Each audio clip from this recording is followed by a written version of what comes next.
We are back on the balcony today with guest presenter Sherry Hester, who will share with us tips on creating our dream life. Welcome everyone back, and Darlene Dean and I are your hosts. We are both life coaches and active members in Young Living Essential Oils, and we're here to talk about wellness. Nothing that we say in our meeting is meant to diagnose or predict or heal or fix, but we're here to share our experience and look forward to learning from each of you as well. This morning, we get to have Sherry Hester as our guest speaker. I think I've known Sherry, I don't know, if A long time.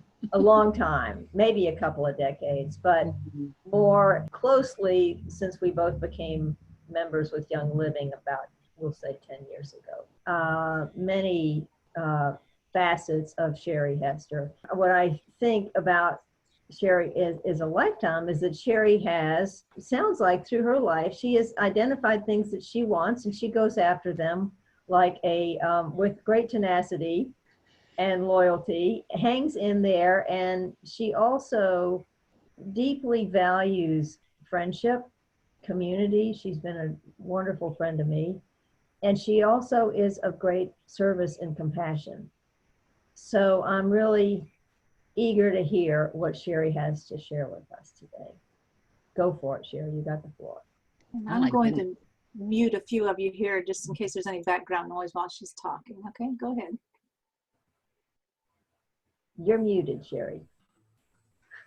You muted, Sherry. I think I had, you didn't hear my whole speech? It was amazing. Love your animations. Oh gosh, I need to go back to school. Well, what I was saying was Margaret giving me the floor could be a very dangerous thing. So I'm going to hit my timer button here so that I am aware of time. But Margaret, please start waving your hands, or Darlene, if I'm like, because I can get going. Yep. All right. So I am so excited that Darlene and Margaret are allowing me to come share with you guys today. This has actually become one of my favorite topics of study and conversation and life, is designing the life that you want and having the life that you dream of. So, so we're going to kind of break down, like, what does that mean to design the life that you want, right? So the first part, let's just talk about, we kind of need to know what we want. That's key. And it sounds so simple, and yet it's not. And like Margaret said, I thank you so much for that intro, Margaret, because it flowed so well into my intro here. I have been very focused on what I wanted from a very young age. And I have had many different goals that I've set for myself. And they literally have been goals that I focused on. I turned my world around to be all about those things. I was an actress. Since I was 10, I knew I wanted to be an actress. My whole childhood surrounded theater and everything about it. I went to a college for acting, went to New York, became an actress, did this acting thing, and then I got married and got pregnant. Then my goal became my kids, my children. I was going to be the best parent in the whole wide world and give them everything that they needed and do everything for them. And I was focused on my kids, on my kids. And then my kids grew up and went away. And then I was left with, what do I want now? That was a lot harder. That was a lot harder. So some of us, it might be very easy, like it was for me when I was young. It might be very easy. You might have known your entire life what you were created to do, created to be, and that's what you have lived your life for. Others may have had different goals. And you may be at a place right now where you don't exactly know what that is that you really want. So I would encourage you to dream to really spend time daydreaming. And one of the best things that someone ever told me to do when you're sitting there dreaming is to just imagine your life. Imagine a life that you would want to live, that it would be your life with no limitations. No limitations. So if you are living with other humans right now in your life, don't let that enter into your dream time. Just think about what it is that you, if you could have or be anything that you want to be, what would that look like? Where would you be living? What would you be doing? Who would you be surrounding yourself with? And what would your daily life look like? When I started doing that, it was very hard for me at first, because I think a lot of us, we stop dreaming when our mind starts thinking, and we start allowing us to think that it's not possible. So the limitations that we present keep us from actually dreaming. We can't even get to the dream because we negate it before we started. I used to do that a lot. You know, I would think about a big monster dream and think, and then I go, oh, yeah, right, Sherry. That won't ever happen. Look, you would need A, B, C, D, and you're not going to have that. You don't have that. So let's just not even go there. Don't waste the energy, right? Wrong. So we need to invest that energy into our big monster dreams. Those dreams that if you shared them with anyone, they'd laugh at you. Maybe, depends who you tell, but some might, right? Because they're so big. But that's okay. You don't have to share them with anyone. You just need to keep them in your brain and keep them in the forefront of your mind a lot. And that's the other key to figuring it out and dreaming the dreams, is spending time with those dreams. When you first wake up, envision your life. Where are you? What are your goals? What do you want to do? And another thing that always stopped me was thinking that I had to know how to get there. That was huge for me, because I like details, I like steps, I like process, I like to know where I'm going. And so if I couldn't figure it out, I got frustrated. And again, I would just throw it away. But when I realized that it is not up to us to create the plan, right? It's up to us to create the dream. We must create the dream. Those dreams are in our DNA. Those dreams were given to us at birth. And we just need to uncover all the layers, all that crap that we put onto them. And we're going to talk about that, what that is called, in a minute. But they are there. We all have dreams, and we all have reasons that we were put here on this earth. And so determining and finding out what those dreams are is super important. I love what you probably heard this, but I'm going to say it again because it's just so good. So what did Martin Luther King say? I have a dream. He didn't say, I have a plan. He said, I have a dream, because that's what we're supposed to do. Let's see, who is supposed to be making the plans? I know the plans I have for you. Plans of prosperity, plans of hope. That's not our job. Someone else is working for us and with us with the plans. Our job is to dream. And so I truly believe that when we are focused on our dreams, that we are setting the pathway for all of those plans and those specific details to enter into our lives. If you can see it, if you can see it in your head and you can feel it in your heart, I believe you can hold it in your hands. It's just a matter of getting it out. So let's talk about what stops us. Once you've kind of gotten your dream or gotten something in place in your mind, what stops us from from getting there? A lot of us might say, okay, this is my dream. I've been dreaming it for a long time. I'm seeing it. I am envisioning it. I'm not there. Why not? Well, there are these things called paradigms. I don't know if you guys have heard of them before, but these paradigms are really, there are mental programming. And it's come from so many sources, but starts when we're very, very young. It comes from our parents, from our environment. It can come from your teachers when you're growing up. It can come from your friends. But it's what we think, it's who we think we are at the very deepest, deepest level of our souls. And I would encourage you to spend time with that, to writing down on a piece of paper all of your characteristics. Who are you? Who do you believe you are? At the very deepest level, like no one's going to see this. No one, you can be straight up honest, right? Who are you? And then go back and look at those things and think, I wonder why I believe that about myself, especially the negative things. But even the positive ones, where do they come from? Why do you believe that?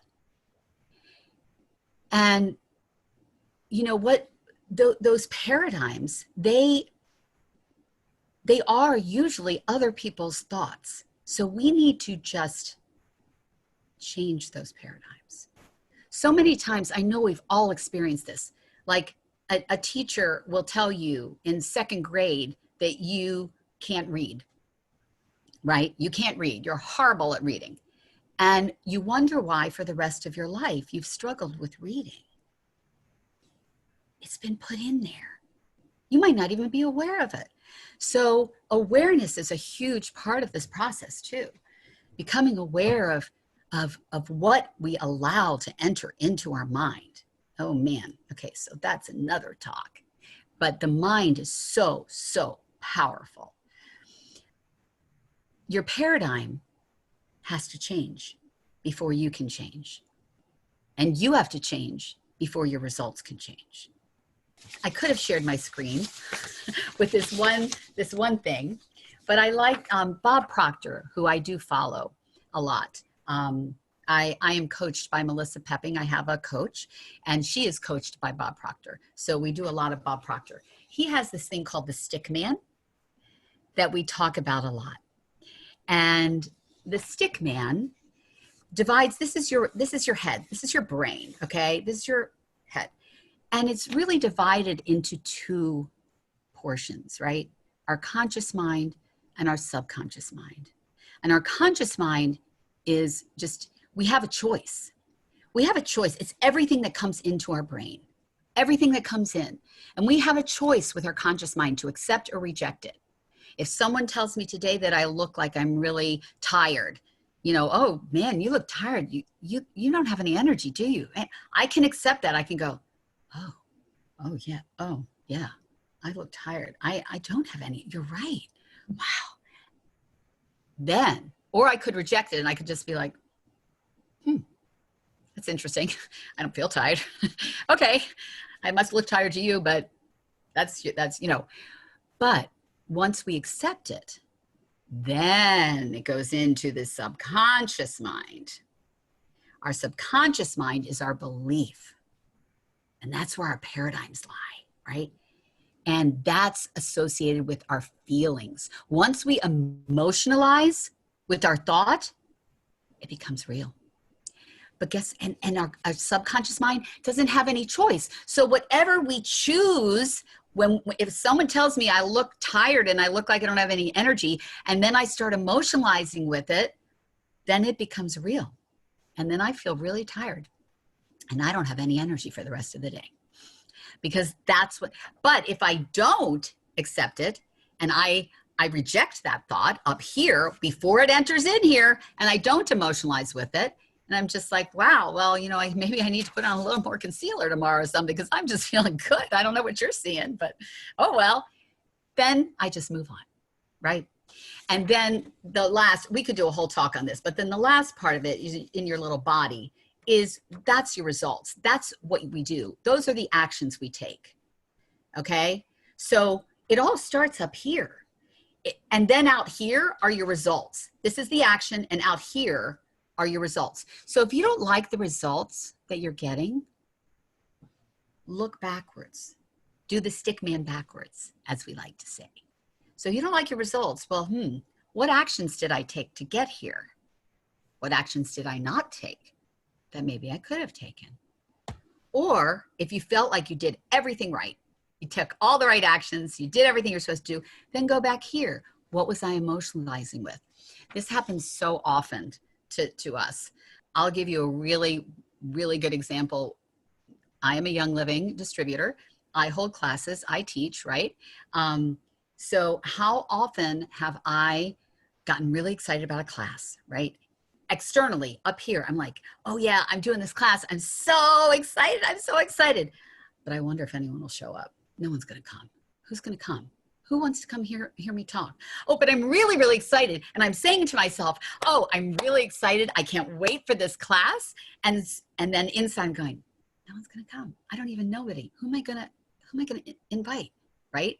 So if I'm emotionalizing this, it doesn't matter what I'm saying out loud if I'm emotionalizing with something different. So you guys, our thoughts and our words have to be in harmony. They have to be in harmony, because if what we're feeling, this is what's going to create the results. We can say all we want. Oh, I believe that I'm going to make $1 million by the end of 2022. Yes, I believe it with all my heart. I see it. The money is flowing down. I see it. It's mine. I'm grabbing it. I'm prosperous. I can say all these great affirmations, which I totally encourage affirmations. I do them every day. But if in my heart, I start thinking, what would I do with all that money? I don't know. I don't need all that money. People are going to look at me funny if they think I have all that money. They might not. Oh my gosh, I'm a minister's wife. What are they going to say? Right? If that enters in, squash. So we have to go, and how do we change that? We have to go to the paradigms.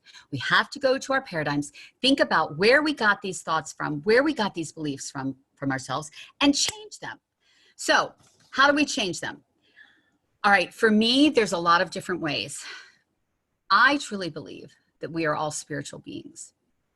We're all spiritual beings having a human experience. So if we believe that, we are spiritual beings, we know that perfection lives within us because God is perfect. God's spirit lives in us. So there's a spirit of perfection. Our spiritual DNA is perfect. It's perfect. It needs no modification, no improvement. It's perfect. But we need to tap into that. We have that within us at all times. The sky is the limit. We need to become aware of that spirit. I love what Einstein said. Einstein said, you are here to serve.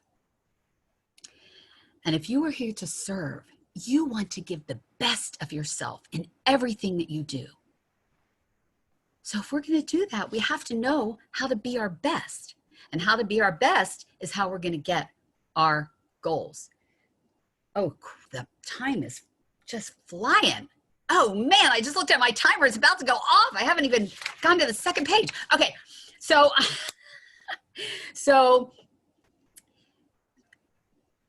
we're here to serve. We want to be our best. To get to our goals, we have to believe that it is possible. So there comes the awareness. How do we do that? Well, we study. We've got to study the things that are going to bring us to our highest level. Personal development is key. There goes my alarm. It's key. We've got to spend time thinking about and becoming aware of the things that we want in our lives. We attract whatever we're in harmony with. If we're in harmony with all the suffering in the world, if we're in harmony, if that's all we think about, my gosh, you guys, right now, there is so much that we could be in harmony with that would bring us to a very low level. And I am not saying that we don't acknowledge that and have compassion for it. That is not what I'm saying at all. What I'm saying is spending a lot of energy and emotion and time on those things. And when we do that, that brings us down. And guess what happens when we come down to that frequency level? We get sick. I mean, it's all interrelated. So it's so important where we put our focus, where we put our awareness, and what we study every single day, and what we believe. We all could be great if we just showed up. If we just showed up in our entirety, in the true us that we are meant to be, we could be awesome. Our potential is limitless. Speaking of which, I highly recommend that you put a little highest potential or envision on you every single day, and abundance. Those are like my go-tos. Can't live without those. So one thing I just wanted to say, I heard that there was a story about Matthew McConaughey. It was so fabulous. You can Google it. You can find it on YouTube. And he was once asked who his hero was. And he said, me in 10 years. And his friend came back to him after 10 years and said, so, are you your hero? And he goes, heck no. My hero is me in 10 more years. And so it goes. Because we are always for expansion. There is always more, and we're always growing, and we have to keep looking up and keep going higher and higher and dreaming bigger and bigger, because one dream is accomplished, another one will surface. You'll keep dreaming and you'll keep going. I was listening to Hamilton this morning and I thought, oh my gosh, there are so many great things about that. But in closing, I'm going to use Hamilton. I'm going to encourage you to rise up and don't throw away your shot. Don't throw away your shot.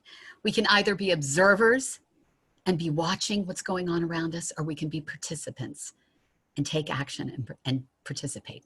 So thank you. Thank you, Sherry. You're So now we get to have a conversation. If anyone has any questions for Sherry or any thoughts, thing you'd like to share about your own process of becoming. Sherry, when you were talking about your affirmations and that you do them every day, what have you learned about the practice of doing affirmations? Well, one, that I need to be consistent. Consistency is so key to everything. And that I need to resonate emotionally with those words that I'm saying, right? Like when I'm saying, I am enough, I am confident, I am successful, whatever I'm saying, I have to work on believing it. I truly need to believe it. But it really can get, I just love them. I do it every day. So say more, Sherry. How do you, if you're saying whatever your affirmation is, and you say, oh, I'm successful, and there's a part of you, and again, it's like the awareness of, oh, do I even, oh, I am, it might be a new awareness. Oh, I have some resistance with that. I might not always know that I have that. Okay, Right. so if you become aware of some resistance about this lovely thought you have, what do you do to change it? Happens to all of us, right? Right. For me, what I would do is go try to find out the root of that resistance, which again means that we have to spend time in personal development, because a lot of times we just will push it aside and just say, oh yeah, that's probably something my mom told me. Okay, whatever. And then, yeah, well, why did you keep that? Why are you clinging on to it? What is that attached to? And the oils, I've just got to say, the oils help. Release, transformation. They're amazing. And then another oil that would help you get to where you're going. Like I just love orange and the really happy, joyful things help me to rise up and get beyond that, because I acknowledge it. I try to find the source of it. And then I try to release it. I shouldn't say try. Then I release it, because I don't want to spend time with that. I want to spend time with the opposite of that. I did something yesterday. I'm making these little, I'm reading a book and it's giving me ideas of little affirmations. So I just took a couple of the words and I took, release oil blend is one of my favorites. And also the combination of frankincense, lavender, and stress away. So I just took those words. I think the words were power, choice, change, generosity, and joy. Because I'm working at changing my relationship to money. Thank you, Darlene, for our wonderful time last week. And so I thought, well, so one of the prompts was, well, what are 5 positive things that you can think of that are benefit of money? So those were the ones that I came up with. So I just took one of the oils, and I thought, I'm not going to have any conversation or analysis because I tend to run down that road too easily. And I'm just going to take those words and I'm just going to say those words as I breathe into the oil. And the oil to me helps me stay on task. Otherwise, my mind's just going all over the place. But if I'm up here and I'm breathing in oil, it tends to help me remember that I'm here trying to do this. And so I just said those words as I breathed, and I didn't do anything else. I didn't invite any other conversation. And what I noticed was I didn't have any like profound thought. I just noticed that my whole body relaxed and I was more open. And those words weren't like, oh, geez, I hope I can get there, or, you know, whatever. It was just like, it was sort of like this light and matter of fact feeling as I did that for, I don't know, 3-4 minutes. And so that was interesting, not to be working hard and diligently to figure out stuff, which I can and do that. But this is a nice alternative, just to be with something and keep breathing and just be with it and observe it and give it permission to be there, just to be present with it and see what happens. And the AFT, which a lot of you here I think have done or do, the AFT is really good to use, that aroma freedom technique. Yeah. And I think, you know, Margaret, when we're coming to that realization and I'm starting to wear a new feeling or a new word or a new belief, it takes time, and you just have to sit with it a while and let it kind of get comfortable around your shoulders and bring it in. It's not like you can just turn it on and turn it off, because you had years and years of it the other way. So it takes a while, right? Mm-hmm. Mm-hmm. You know, Joseph Campbell, I remember he said, you have to be willing to give up the life you have for the one that is waiting for you. Oh, Yes. Yeah. And who we are today is not who we need to be to get to those goals. We have to change before we can have our dreams, right? We have to be willing to change. Right, we worked hard to get right here where we are. So if we want to not be here, something different would Right. be, yeah. Oh, what I didn't get to share was one of my favorite quotes by Alvin Toffler, who said, the illiterate of the 21st century will not be those who cannot read and write. They will be those who can't learn, unlearn, and relearn. Wow. So, you know, that goes along with change, just no resistance. We've got to move forward. And I heard one yesterday, and I don't have it in front of me to remember who said it, but it was, you're not where you were, and you're not where you are. It's where you're going. So we're not the past, we're here, but that's not where we are, it's where we're going. Mm. Mm-hmm. You know, Darlene, along that same line, you gave me a beautiful, beautiful saying in that crystal glass that I have on my desk, that every step you take is part of the journey. And I think sometimes we forget that maybe it's taking too long, or maybe that step doesn't have validity, but it really does. And so I like your story, Sherry, about the gentleman who said he's going to be his favorite person in 10 years, and in the next 10 years, I'm going to be next. I love that. Right? Yeah. It's great. I think we have a lot of blueprints or paradigms, whatever you want to call them, that until you face them, like you say, and understand them, it's hard to move forward. Mm. So that's a big step for me to understand them. Rather than just say, it's okay, it's there, I'll be fine. Well, maybe I don't want to be fine. I want to be better. So. Right. And I know, and Darlene, you probably have the same experience when we've done coaching or doing coaching with oils or AFT. To me, the most important part of the whole process is clarifying what I want. That might take 9/10 of the time. That's the hardest part, is getting really clear with what is it I want, or what is it I want to change, or what is it that I don't want, whatever it is, or whatever that goal is, identifying that and being really clear and honest, because what I might say I want, well, there might be something underneath that is driving that or holding it back, and sort of sitting with that enough. And that's, to me, it's often useful with company. I mean, sometimes I can do that by myself, but sometimes it's helpful to have someone else, have a perspective. And because that awareness, that clarity, I love that word, clarity, the curiosity and clarity. So if I'm curious enough, instead of just going, oh, I know what that is. No, let me be curious about that. What else can I learn about that? And then as I sit with it, I can become more clear. And then when I'm clear, when I'm really clear about something, things tend to just happen. Right? Mm-hmm.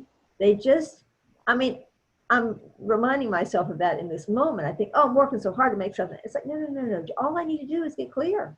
Right. And if I'm not clear, then just stay curious until I get clear. It's really kind of amazing. And I love the oil clarity. I love it.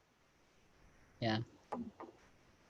And I think that I think the more connected we are with our source, the more clarity we get, right? That we get out, the ego is edged out, and we allow the source of all of the dreams and the creativity to surface. And then I think we also evolve. So we don't really need to be that hung up in, is this really, is this really what I was called? Is this really my dream? Oh, I don't know. It doesn't, maybe it needs to be tweaked a little. I don't know.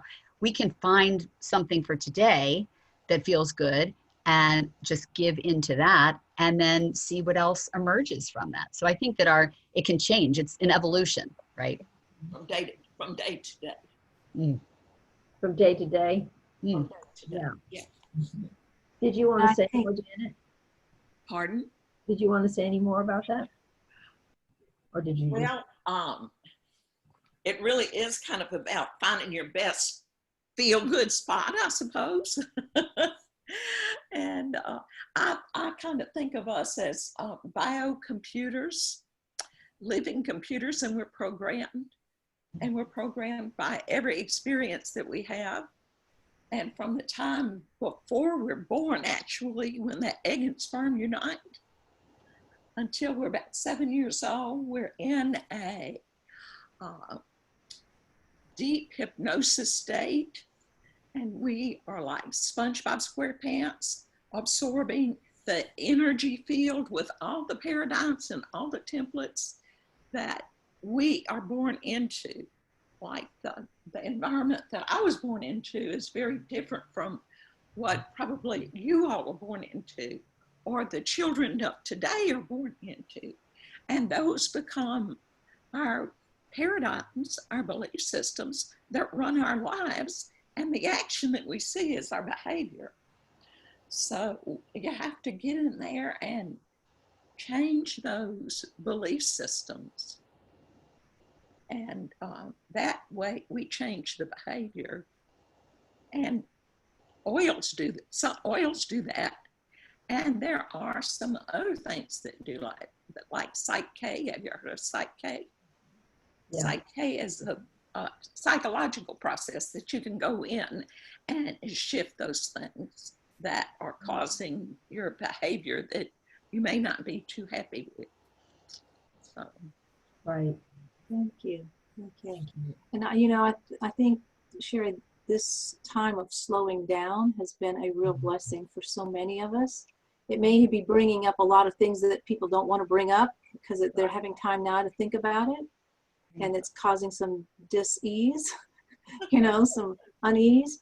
But I think the slowing down has been a real gift because it allows us all to really get it more in touch. Mm-hmm. Sherry, you talked about tapping into the spiritual DNA, and for years I had a really difficult time with affirmations. That thing of saying something and going, I have this part of me that goes, that's such, excuse my language, BS, you know. But anyway, Right. I had that dialogue in my head. And so I had a real challenge with affirmations. It was a big part of my curriculum when I was working on my master's in spiritual psychology. But somehow I stumbled on this word, and it's like when I say, I know, it's the most amazing thing that if I just say, I know, start whatever it is, like one of my affirmations or prayers or whatever you want to call it is to say, I know I've got something that will help, whatever it is, whether it's coming up with a blend or coming up with an idea, and a thought will come in my head. So I've observed that within my own self, and like the 3C blend that everybody knows about. That was one of those moments where I said, I know that I've got something that will help my mother. That was the whole beginning of that. For me, that has been just those two words, I know. Somehow, something will come in my head where I have the answer that I need. Because sometimes it's very confusing when you have a lot of, like right now, there's a lot of opinions floating around about a lot of different things with the virus and the mask, and there's just many, many, many different opinions.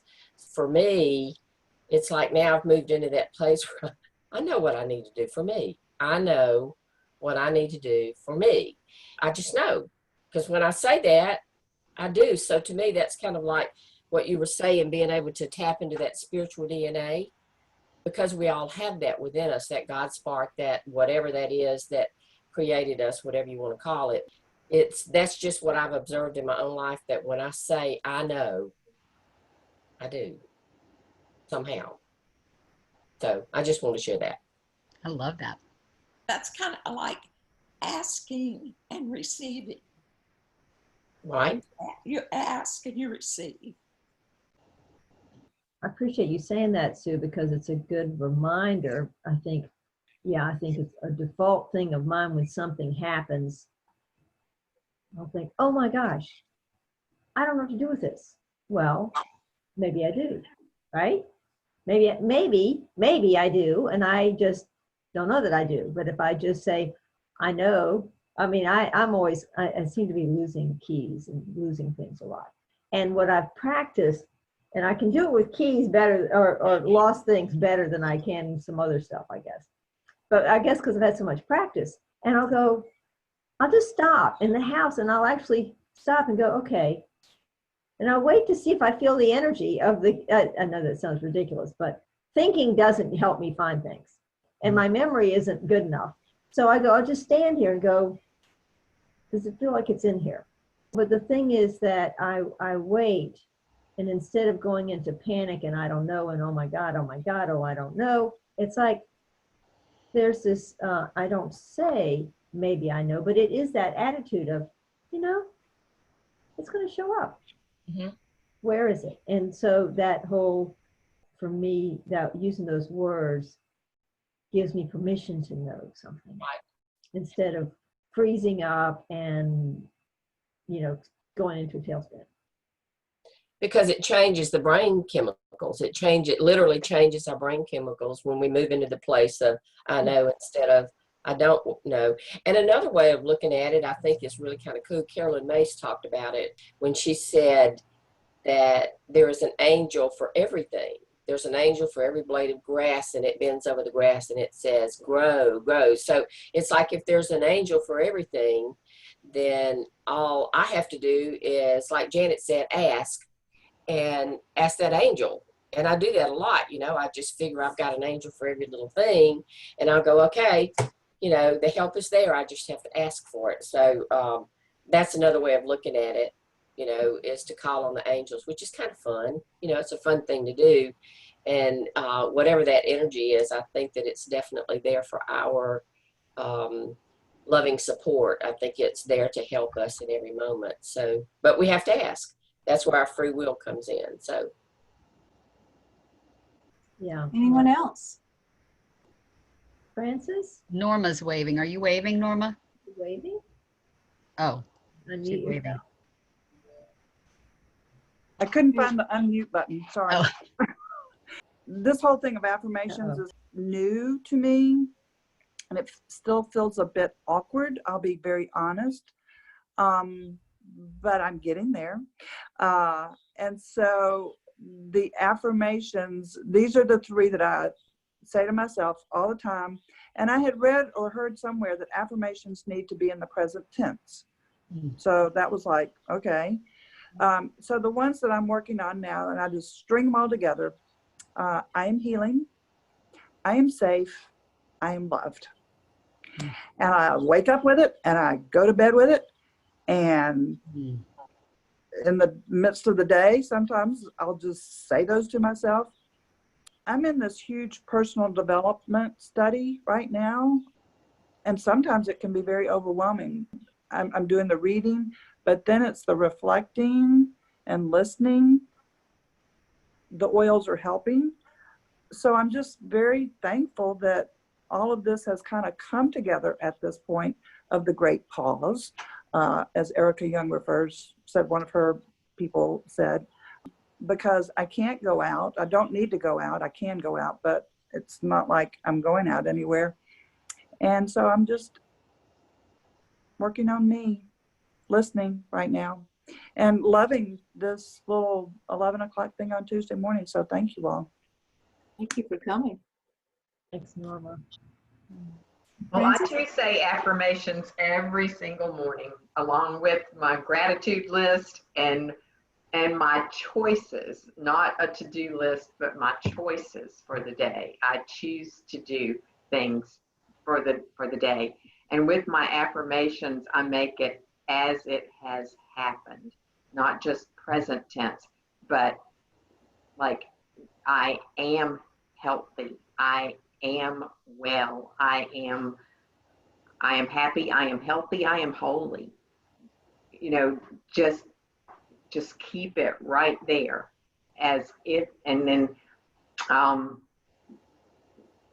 something that I choose to have already occurred, I just say, you know, it's done. It's complete. And look at it that way. I'd be lost without that every morning. It's what sets me on track for the day and keeps me going. Awesome. Thanks. How long have you been doing that, Frances, this practice? Oh gosh. Quite a few years, probably going on close to 10. Yeah. And so it's just really important to me to do that and keep it going. And I like this information about the oils because I'm still learning of which oils to use for what. And so I've only been in Young Living for about 6 years, and I never had anybody to really instruct me. So I'm still a novice. Aren't we all? Aren't we all? There's so much to learn. Gary has a protocol that I learned about at convention years ago. It's 4 oils, and it's joy, harmony, white angelica, and valor. And I use those every day with I have my own personal affirmations that I use, and he had a specific protocol. You know, he would use the joy on the 4th chakra, and I think the harmony is on the 3rd chakra. And I do the valor a little bit different. He had a different protocol. I use it on my 5th chakra, and then I use white angelica on my crown chakra and on my shoulders as like a protective kind of thing, or just something that keeps me within my own boundaries. So you can develop your own, you know, your own affirmations or whatever you want to say with it, but those were the 4 oils that he used daily. You know, this month, Sue, that was a special kit that they're offering now. Gary's Big Day Protocol.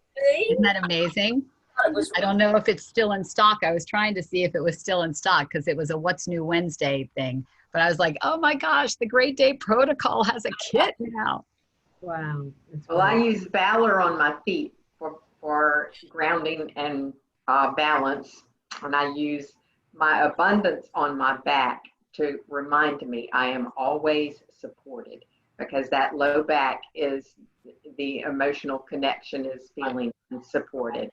Yeah. And then I put joy on my heart every day, and I either use White Angelica or Sacred Mountain on 4 points for, to remind myself I'm secure, I'm guided, I'm directed, and I'm provided for.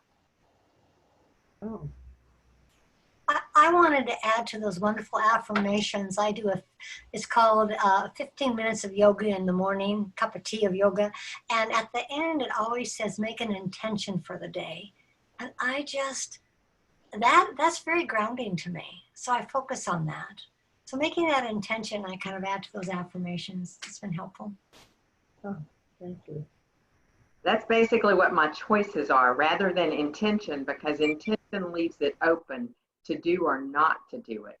A choice is what I choose to do specifically. And It's interesting. it makes it more so that I can't get out of it. This is where I'm going. Yeah, that's great. Sort of accountability. Yes. But you still have choice not to do it. You do. But when I choose it, then that makes me more accountable. We have included essential oils into a lot of our conversations here, but we haven't probably had a specific class about using oils, I don't think. Would that be of value? Would you all like that? It would for me. And if so, is there a particular, because Sherry, Sue, Darlene, and I, we kind of wallow in this stuff all the time. And there's so many different paths to run down in this. Is there anything, a particular area? Darlene and I talk about different topics, and it's like, well, we could do cardiovascular, we could do actually a body system, we could do like an emotional support. They're just all different. But I'm just wondering if you have curiosity, as we think forward on different topics that we can present each week, if there's a topic, it doesn't have to be about essential oils, but if it is about essential oils, what area? If you have a thought.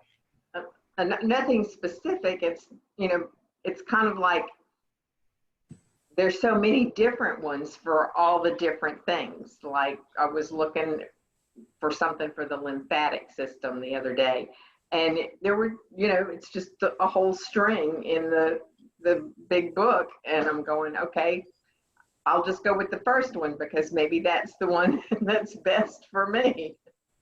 Mm-hmm. So It's overwhelming. Yeah. I think it's helpful when you hear other people's stories, Yes. right? I agree. Yes. Well, Margaret, maybe we'll introduce another one of those systems again. We haven't done one of those in a while. Maybe we'll do one of those in the next week or two. I have found the AFT very helpful. Margaret always has really good questions that, push me. But I love the emotional oils. I've been doing emotion releasing for years for myself and for other people.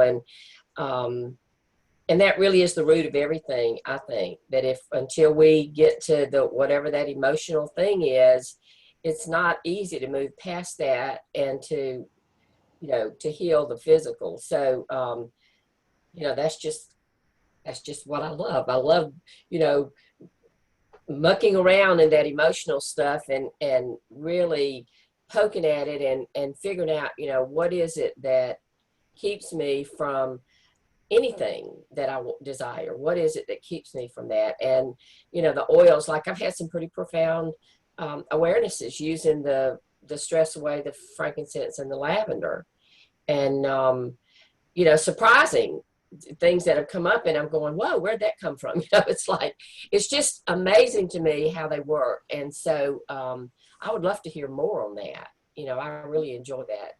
I would too. Yeah. I would really be interested in the emotional oils because I'm like Sue. I recognize there's a connection that emotion is the core. That's where everything starts. And until we can release that and heal that, we can't heal the body. Right. Which goes back to what, Sherry, you were sharing, you know, that emotional piece. Navigating through that emotional piece, in my language, gets me to clarity. But if I just have sort of this black cloud of, okay, no, not going there. Well, there's an emotion in there somewhere, you know, and what is that? And you know, whether it's yeah. And it doesn't mean you'd have to release it. Maybe you're not ready to release it, but at least you're aware of it now, right? So it might still support you in some way. Exactly. It's just continuing in this process of awareness. So yeah. So we'll give that some thought, see what shows up for next week.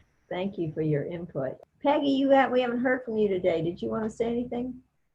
I just like the sharing of experiences, and yesterday I had an experience. I don't have little kids running around or anybody to experiment on, so you know, so it sort of has to happen to me. So I was fussing around outside getting rid of the spotted lantern flies. Have you heard of those? Spotted lanternfly is taking over Pennsylvania. And so the whole thing is everybody's like, kill the spotted lanternflies. And so we've got all these things, ways that we do it. And so I was outside sweeping these little nymphs into my container. And just as I was walking in, a bee went in with me and stung me on the toe. And I was like, oh no, I've got something for you. And I went and got, and I've never done this before, but it just was in my memory, which is good. It was, see, there's one of those paradigms, Sherry. My memory is not good. You cancel, delete. Cancel, delete. Yeah. So I put purification and lavender on it. And I was cooking. And so, you know, it's like my toe is like, you know, how it throbs when you get this, you know, and I'm just cooking. And then I go, whoa, wait, my toe. I don't even feel my toe. It doesn't even hurt at all. And I was like, oh, thank you. Oh, that was so good. But that's that was one thing I was going to mention is the memory part, because it just seems like everybody everywhere is talking about their memory. You know, and on TV, Dr. Amen is always talking about memory, and everybody's talking about memory. So I just think the memory oils, the cognition oils would be good. Okay. Yeah. Thank you.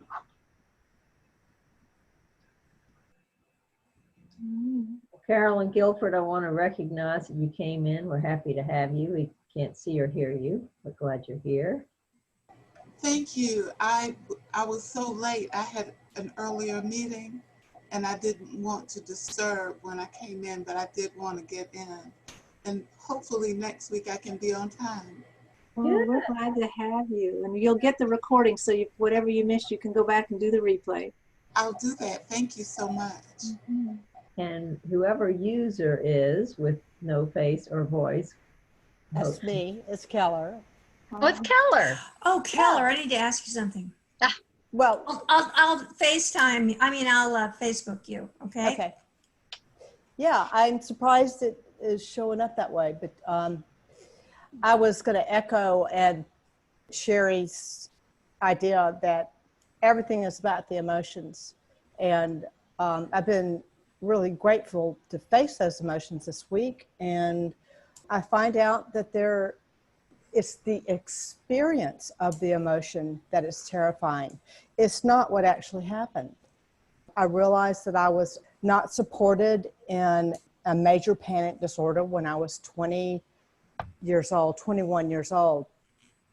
And I think most of us like to, or tend to go back to childhood. But that event as an adult was terrifying. And, you know, my mother did the best she could, but it was so refreshing to realize, to actually experience the terror of sitting on the bed and crying and telling my mother I wasn't sure how to believe in God, which, if any of you know me, has been going on for 40 years. So I just experienced the feeling, and I was amazed at how powerful the emotions are. They're probably the single most important thing about us. And when I experienced that absolute terror of, I'm gonna cry talking about it, just where I was sitting, and then I realized, but that's not today, and that's not who you are, and you know that was just a moment in time. And so I love the fact that all we have to do is experience and release, and God does the rest. You know, any questions, intellectual, I can't answer them myself. God affirms them at the best time for me. And I have simply loved turning within at all times to, why am I feeling this way? So anyway, I second that about the emotions being an interesting topic. I would also love to share about the power of color. Love that. Maybe you can do a presentation for us on that someday. I would love to. All right. Great. And yeah, I'm going through my 40 lipsticks right now. All right. Well, Hope you don't have them all on at one time. No, I'm just cleaning them. I take care of anything art related or fashion related. I clean it and make sure it's always laundered, because that's what I love. Those are where my emotions are, is in beauty. Like, I'm just looking at Sherry's new do and just grooving on it. Thank you. Uh-huh. Sherry, before we do wind up, I want to thank you so much for presenting. It was a great, powerful presentation and a wonderful way to present material that I know a lot of us hear off and on, and we still try to process and digest, and it's always good to hear from a new voice and a new way of thinking about it. So thank you so much. Thank Yes. you. Thanks you for having me. Yeah. Thank you. So we will let you know what's going to happen next week when we figure it out. Lots of possibilities. Thank you so much, Sherry. Anyone else? Last thoughts, comments, questions? You know how to find us, so we're happy to hear from you. Can All I right. echo one other thing about what Sherry said about staying out of the drama, staying out of the drama that's out in the universe, and staying in our homes, practicing what Sherry talked about today. Yep. Yes, get out of your head mind and into your heart mind. That's right. Mm-hmm. All right. Thank You all you have for a all these wonderful reminders. week, and we hope to see you next week on the balcony. Thank you guys. Thanks for everything. Thank Thank you. you. Bye-bye. Bye. Bye. And this wraps up another balcony conversation on wellness. Thanks for your continued participation and your great ideas for future episodes. A special thank you to Sherry Hester as she shared her tips and ideas for creating our dream life. Thank you very much, Sherry. And if you'd like to get up with Sherry, you can reach her at sherryhester.com. We hope to see you again soon.